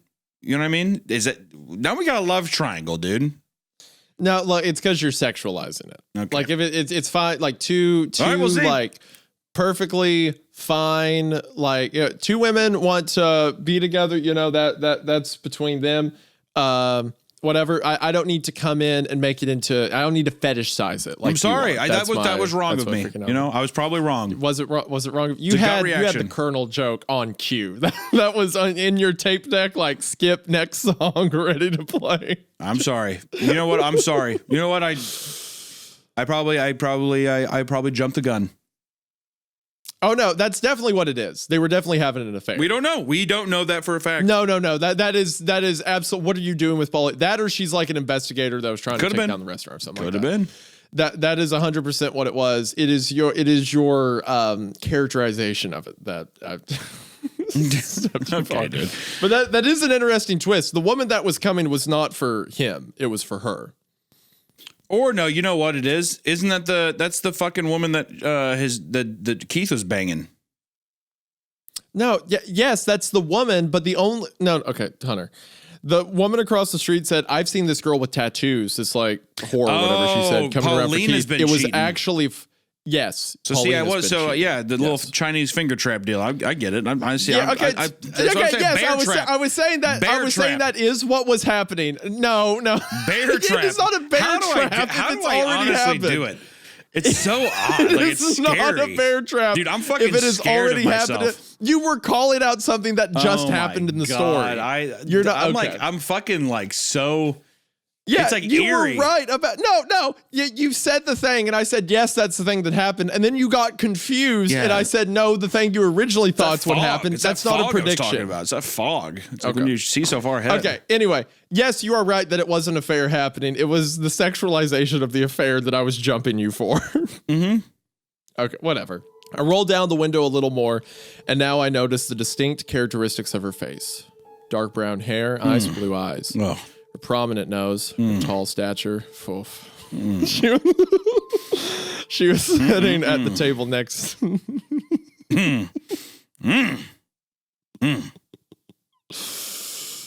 Look, just the only reason I'm attracted. Look, tattoos, tall, dark hair, Mamma light eyes. mia. The only reason I I'm go attracted is because again. this is what my wife looks like. This is what my Mama, wife is like. how could I resist you? That's what I'm thinking. I'm thinking of the Mamma Mia. Oh, here she comes. Watch out, boy. She'll chew you up. Okay. She was sitting at the table next to ours, and up close, she looked incredibly familiar. The resemblance is uncanny. Calm down for a second. I said, stepping out of my vehicle. No reason to get all worked up. We're just friends. Bullshit. You know something. I can feel it. By now, a small crowd of shoppers are enjoying the show. Their hands are gripping plastic bags full of groceries, their carts abandoned in the middle of the road. With a sudden interruption, the dark-haired woman that could only be Keith's sister shouts back to the crowd. I'm calling the cops. Okay, never mind. I was wrong. We were both wrong. With a sudden eruption. No, dude. I'd not. That's Listen, Keith's bear sister. trap. Bear trap. Into part 3. No, so you're still saying that it was an affair between I'm her thinking and so. Paulina. I'm thinking so. The supper. This is the final. Part 4, the final. I'm excited to Okay, see no, her. it's Keith's sister looking because she's trying to figure out what happened to her brother. Dude, fucking maybe. I'm still, can a man dream? Can a man fucking dream? This is the first time that we've ever had a love triangle here with a girl with a dragon tattoo. Beautiful. Beautiful Paulina. You just Being like wrapped it up. because you Being think they're wrapped both up, dude. hot. You just like it because you think they're both hot. Well, you know what? Little bear claw action here, dude. 2 sweeties wrapped up, dude, in a beautiful It's knot. not a bear trap if the story said a thing No, happened bear and claw. then you say that but same see, thing happened. 2 bear. See, that's my bear trap working again. I said bear claw. Little twisted donut. 2 sweeties wrapped up, man. What is a bear claw? I haven't heard It's a that expression donut. before. What? A bear claw. It's a donut. A bear claw is a donut? Yeah. You look at a bear claw. It's like it's a donut that looks like a bear paw. Okay. It's like 2. What does that have to do? But they're tied up there. It's a little bear claw. Okay, I don't have to fight. I'm saying they're two sweeties You- wrapped you up don't- in you're love right, you here. don't. I'm just saying that it was bear claw inside the bear trap. I'm calling it. I'm still keeping it there. I think my bear claw has not done me wrong yet. Called the British thing last episode. Calling this one here too. I'm telling you, man. Better watch out. The one thing I would not do right now is bet against the bear trap. That's all I'm saying. Part 4. Okay.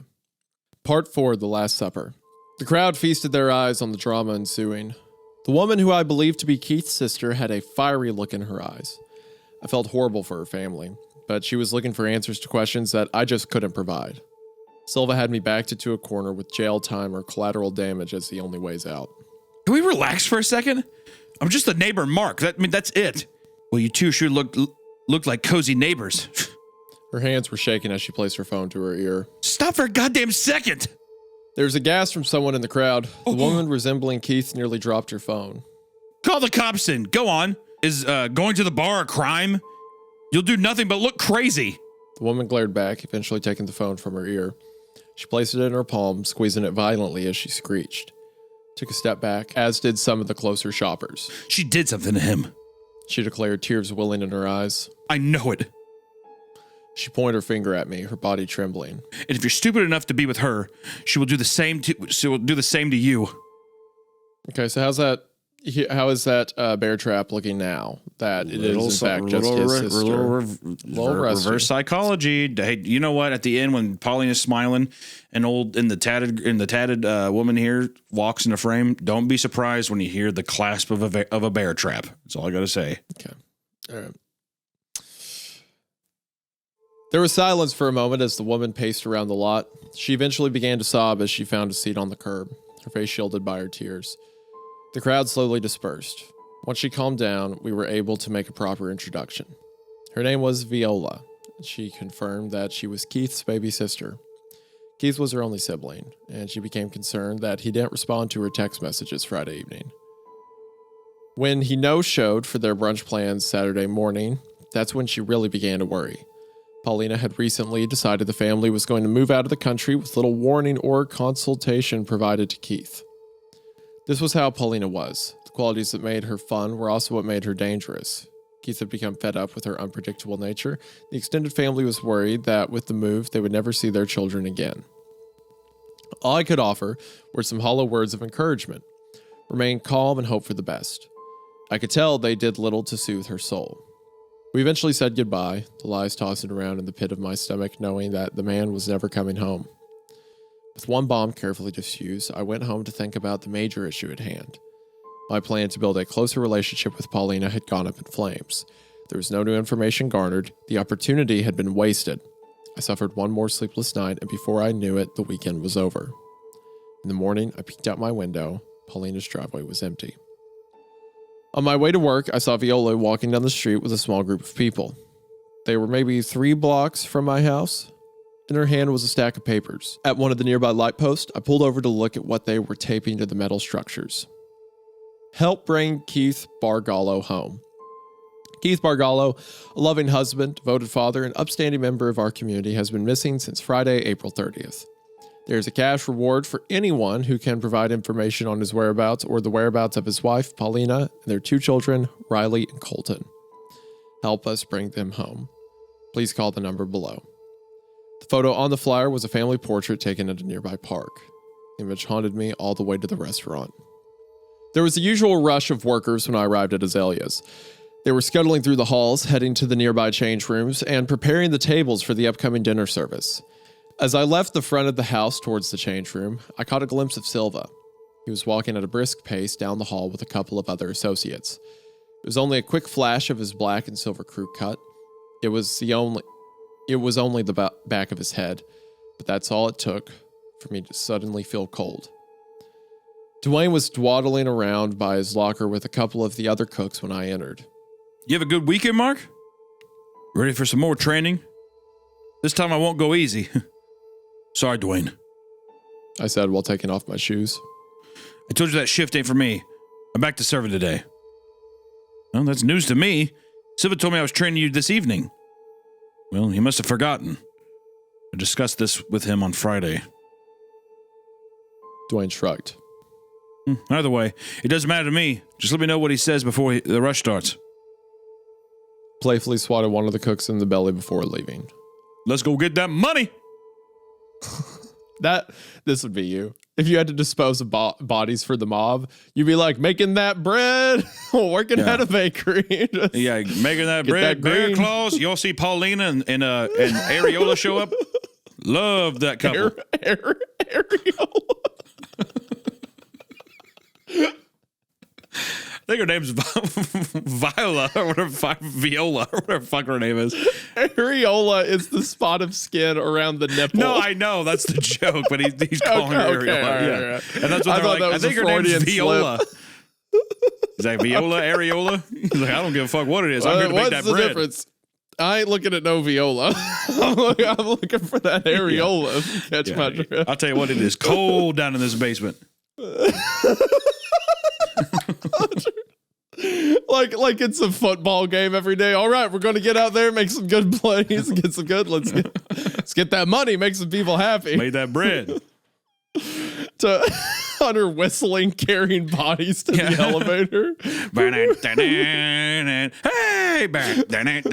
Hey, Hunter shoving a family of 4 to a metal coffin. Oh, yeah. After a while, I just started killing myself. I'm just beating people to death with a hammer.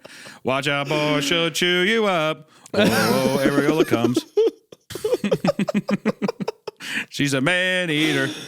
Just irredeemable. Yeah. Oh, the worst. I'm an actual monster. Not even a hint of like thought about what you're doing. You're like, I'd shove my mother in here if you tell me to at this pay. I stared blankly at the lockers as flashbacks of Friday entered my brain. The contorted body stuffed in the dish cart, the squishing of bloated flesh, the cracking of bones. There was no way in hell I was ever going back to buzzing. Silva and I would need to have another word. After I changed into my uniform, I went to help set the tables and fold some last-minute cutlery. I hoped to cross paths with Silva. He was usually running up and down the halls leading up to the service, but today I wasn't so lucky.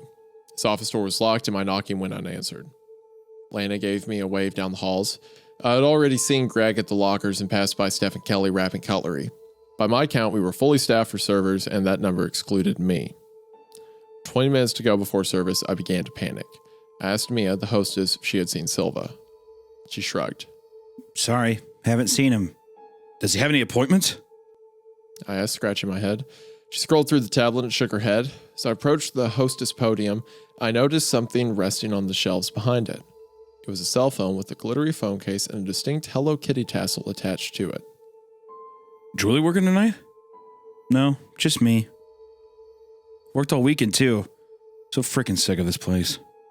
I pointed to the phone behind the podium. She replied. Oh my God, wow. Didn't even notice that. She must have been going nuts all weekend. Before Mia could continue, Lana approached and asked a question about the menu.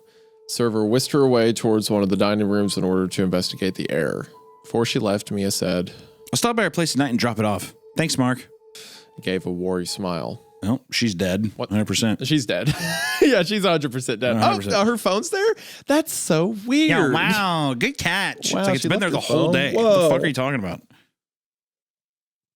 She must have missed that. Thanks, Mark. What will we do without you? Once I left, I began to snoop around the podium.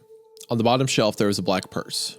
It had a matching tassel. Stupid cat seemed to be waving at me from the ground. I froze. Her wallet, her keys, everything was in the bag. I remembered the note, and suddenly my limbs felt weak. I jumped to the only logical conclusion. Julie never left. So, congratulations, Mark. You killed Julie. Bear trap. Wait, what do you mean bear trap? When did you call that out? Called it right before I said, well, she's dead. Remember? Boom. Hit the 3. Yeah, Hit the 3.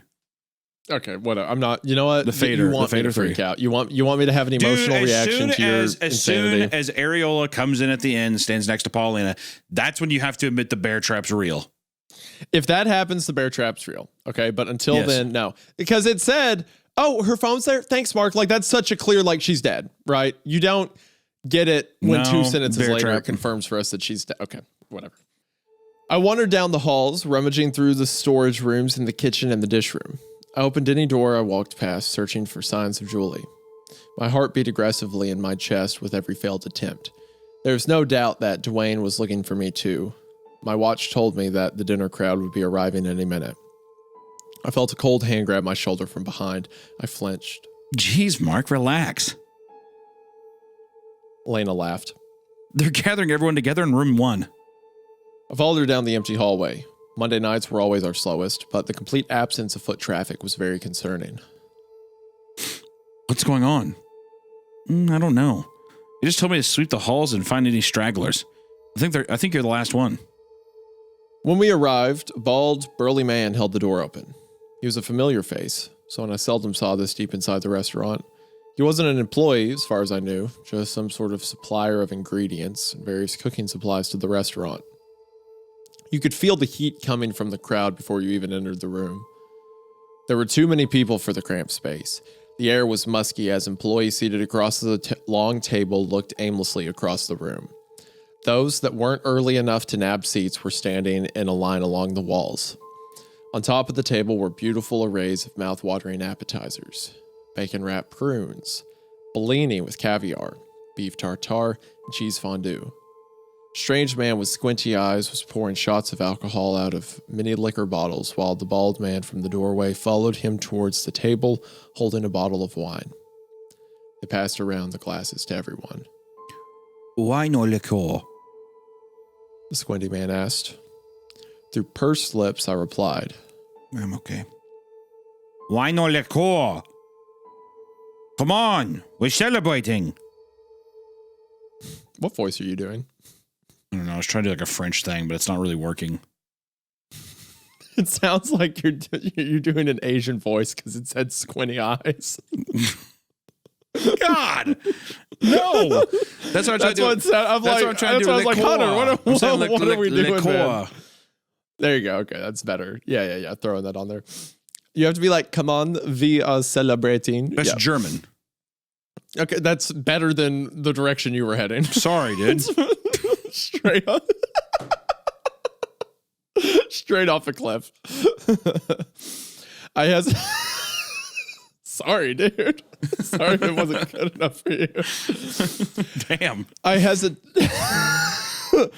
hesitated for a moment, then pointed towards the bottle of red that the bald man was holding. He poured a generous amount and handed me a glass. Is this everyone? He asked the room. A couple of people nodded their heads in assurance. Okay, well, first off, I'd like to introduce myself. My name is Sergio. I'm one of the main investors in Azalea's.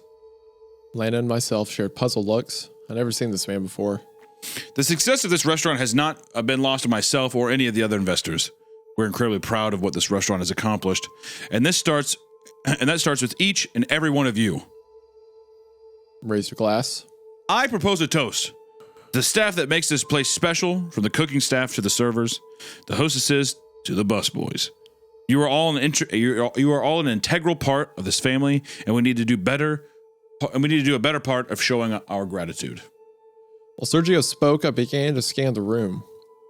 There's still no sign of Julie, or better yet, no sign of Silva. I clinked my glass against Lana's and a few other employees in my vicinity, holding the brim of the glass to my lips. Some of the waitstaff and hostesses downed their drinks and were nibbling at the finger food. Don't do it. Some of the line cooks and junior chefs were pouring themselves another round with delighted smiles across their faces. This was the first team building event in all my years at the restaurant, so many of the workers seemed to be making the most out of the occasion. But those that knew better held their ground. Dwayne held his full glass to his hip with a stern expression. Elsa was sitting at the table, her chef hat flopping out of her pocket, her glass untouched. I'd seen too much death to enjoy the offerings. Not an ounce of alcohol was going to hit my throat. You should try the tartare. Lena whispered. It's delectable. I smiled, wine glass still to my mouth, as I eyed the exit. I slowly shuffled towards the door as the speech continued. Tonight, we celebrate our employees. Dinner service has been canceled, and don't worry, taxi services will be provided to those who will need it. The roar from the room was deafening. And before we start the festivities, there's one more exciting announcement. The door slowly creaked open, sound lost amongst the celebration. We'll be reopening at a new location, a much bigger venue. The excitement slowly shifted into nervous apprehension. Do not worry, Sergio assured the crowd. You will all be welcomed back with open arms. Azalea's needs each and every one of you. The dim light sparkled off the chandeliers in an eerie dance as I strolled through the halls. I walked past the foyer, into the kitchen, and then down the grungy, abandoned hallway. With everyone preoccupied with the party, it gave me an opportunity to go digging for some answers. As I made it closer to the elevator, I detected movement. My walk turned into a run as I saw Martin's lanky figure. The door to the elevator was slowly closing. I pounded my feet into the concrete and sprinted as fast as I could. With an outstretched hand, I managed to activate the sensor just as the door was closing. What the fuck are you doing? He barked. I grabbed him by his scrawny neck and pinned him to the back of the elevator. Take me down now! He flailed and sent a powerful kick to my stomach. I noticed his hands were coated in a thick layer of blood.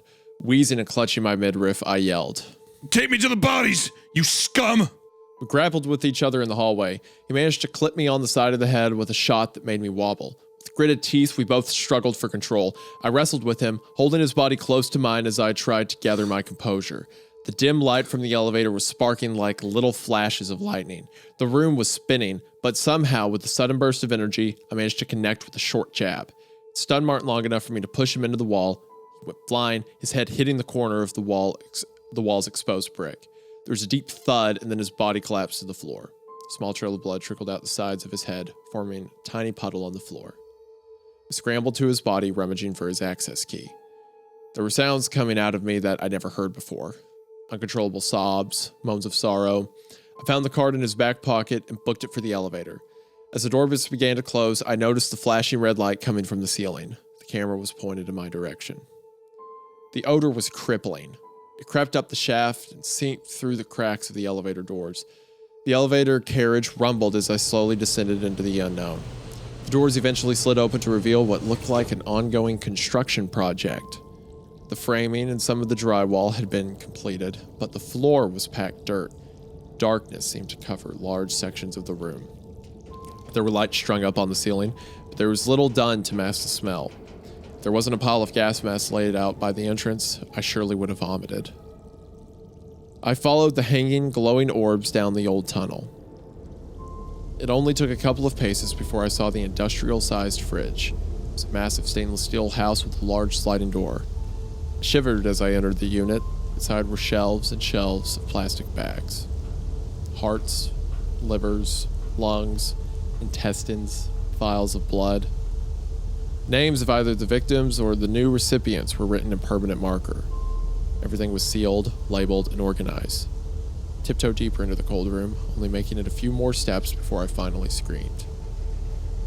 Silva was rigid and face up, lying on top of a pile of bodies. $1,000 suits and flowing gowns were all lined with speckles of frost. Silva's eyebrows were covered in an icy white, his expression frozen in a look of terror. The bullet wound was right through the center of his skull.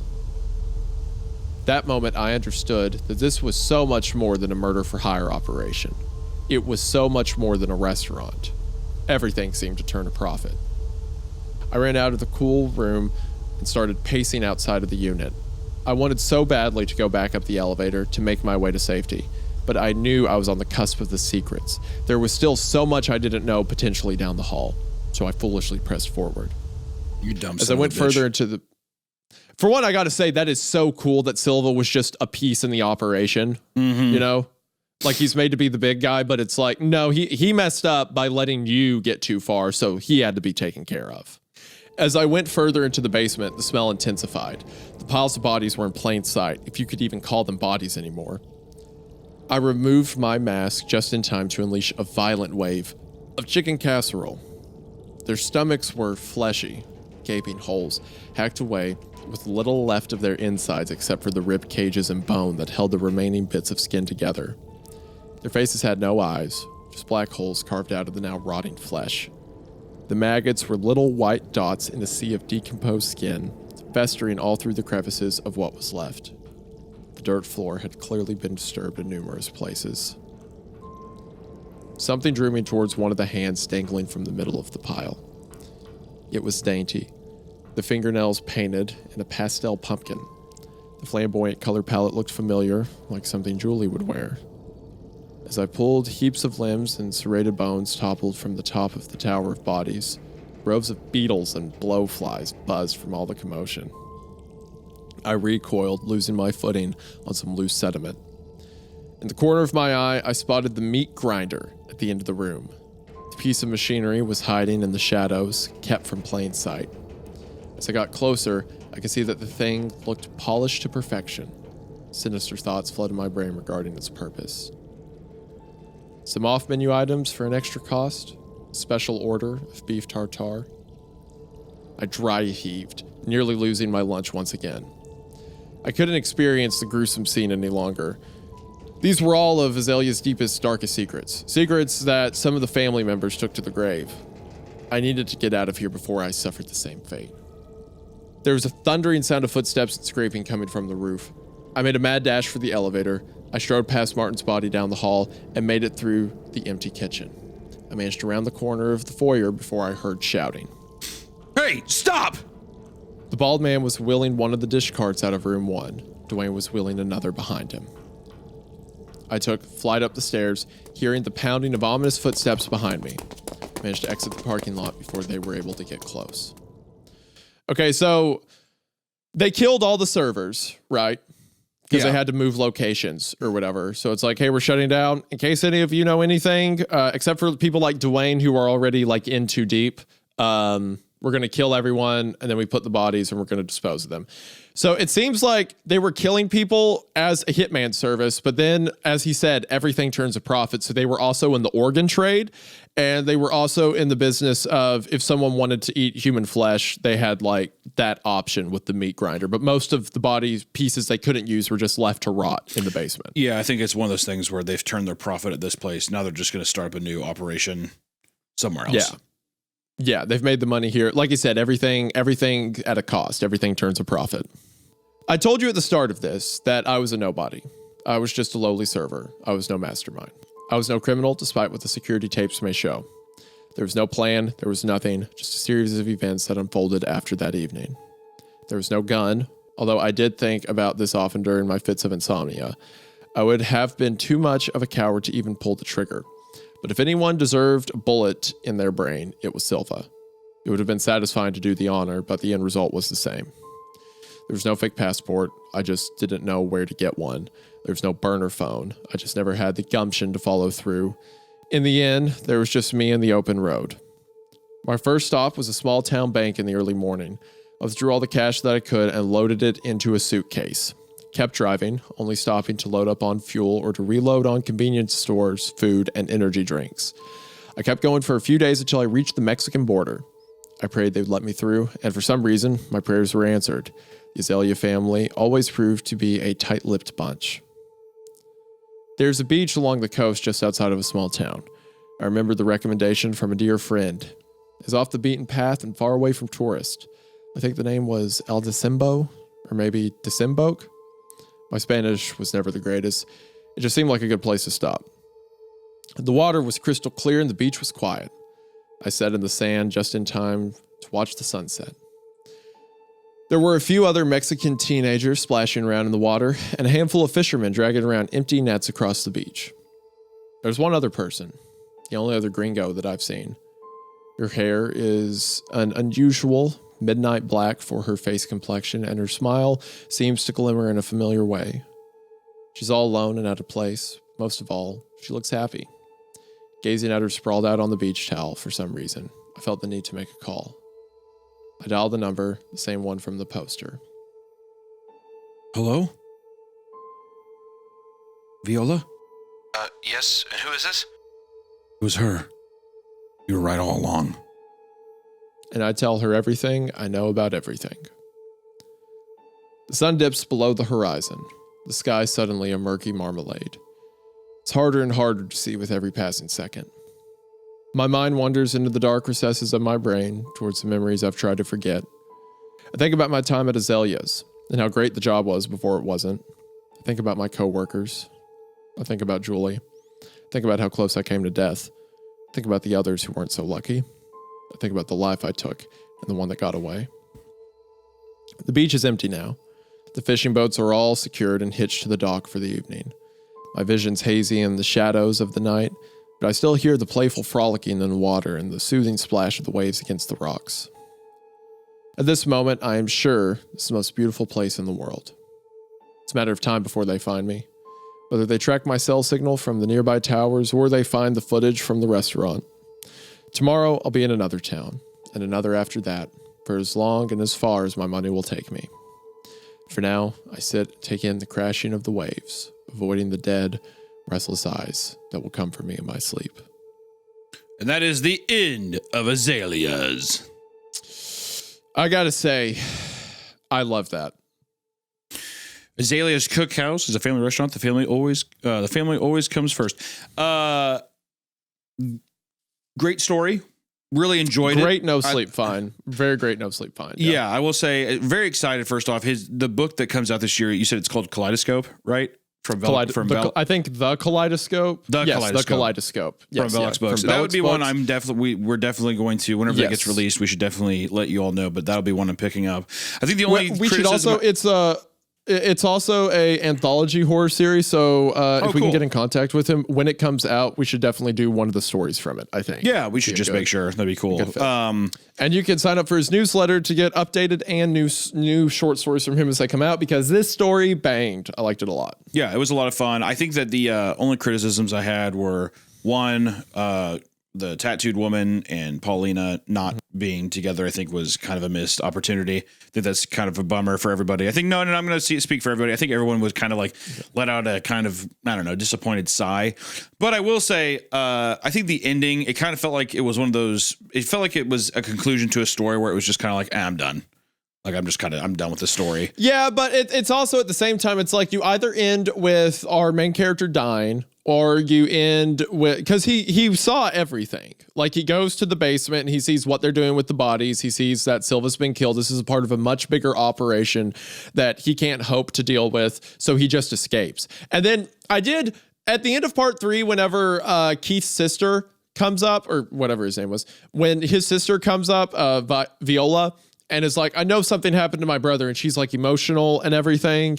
I was like, I don't really know if that was a good touch. But then at the end, after he's done everything, that's like his last piece of redemption. Like, even if I can never go home, even though if my life as I know it is over, I'm going to call her and say she was right to hopefully get the word out. So that's like a lifeline at the end of the story. Yeah, I mean, it's a confessional, but I don't know. I mean, like, once again, it is what it is. I mean, this is a story we have. I'd be curious to see a version of this where it's like, you know, if you had this Paulina thing, it'd be kind of interesting if a guy found out that the restaurant that he's working at is a place where people come to kill people. He finds that out, right? He's still obsessed with his neighbor who has a family or whatever.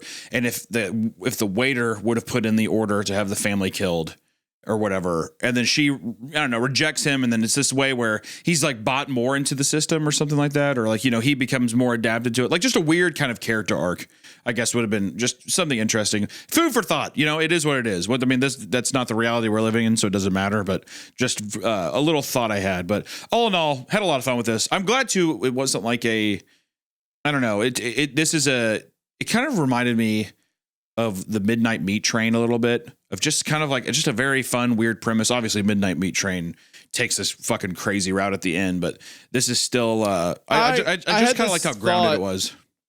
Yeah, I had this thought near the end where I'm like, I hope this doesn't become like, when he goes to the basement, I hope it's not like Silva's the devil. Yeah, there's like a demonic sacrifice.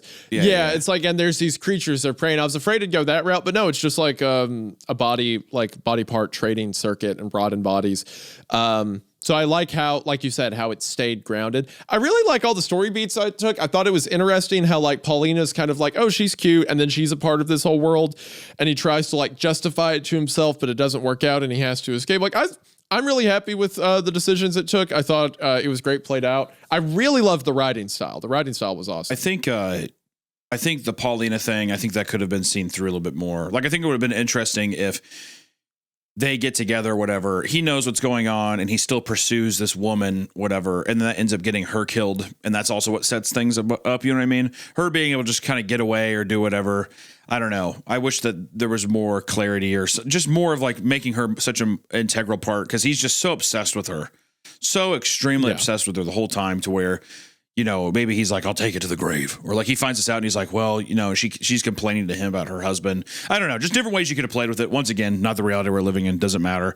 But had a lot of fun with the story. I think it's just because it is an interesting story. Mm-hmm. Like the concept is so unique and cool that it's like, oh, well, you could do this with it. And I think that's just a symptom of like having such a creative concept for a short story. Then naturally you're going to be like, oh, well, think of all these other things you could do with this concept. And yeah, because it's a unique concept. So I think it's more so a statement if he had a really good idea, that I want to see more stuff done with it. I want to see more direction. I think there's going to be a lot of people. There's going to be a lot of people saying that they wish that this was like a movie or something. It was it's incredible concept. Yeah, it's just one. Or of those. you could do an entire anthology series out of different stories from Azaleas, right? Yeah. Yeah, Azaleas, like you could almost like take White Lotus or something. Like a season of a show would be one restaurant, and then the next season's like a different restaurant they open up. That kind of thing would be kind of sick. But no, the Kaleidoscope coming out later this year, guys. We'll let you know. Be sure to see, be sure to check out AP Royal. Great writing. We appreciate you guys so much. And also to all the audio listeners listening right now on Spotify, we appreciate you. And if you were watching on YouTube, please do consider going there on Apple Podcasts or Spotify, listening and giving us a nice rating. It really does help us out. So until next time, everyone, don't be eating at Azaleas. Or if you find Paulina, hit me up. Let me know. Do that. And most importantly, Hunter was wrong about his prediction. There will be a redemption moment again. The bear trap always gets its victim. Goodbye. Sure. Yeah. Have you quit recording? Okay. Hunter was wrong. And I was right. And he does this a lot. He'll say things are going to happen and they don't happen. And he has them cut from the recording in the end. But he's lying. If Hunter ever tells you anything is right, he has gone back and posted and edited it. And he lied. He lies all the time. He's full of lies. But yeah, great story. Check out the author. Bye. Baby hair with a woman's eyes, I can see you watching in the night. Come along with me, I've been waiting for the sunlight. When I feel cold, you warm me. And when I feel I can't go on, I come and pull you. 'Cause it's you and me. forever, Sarah, smile.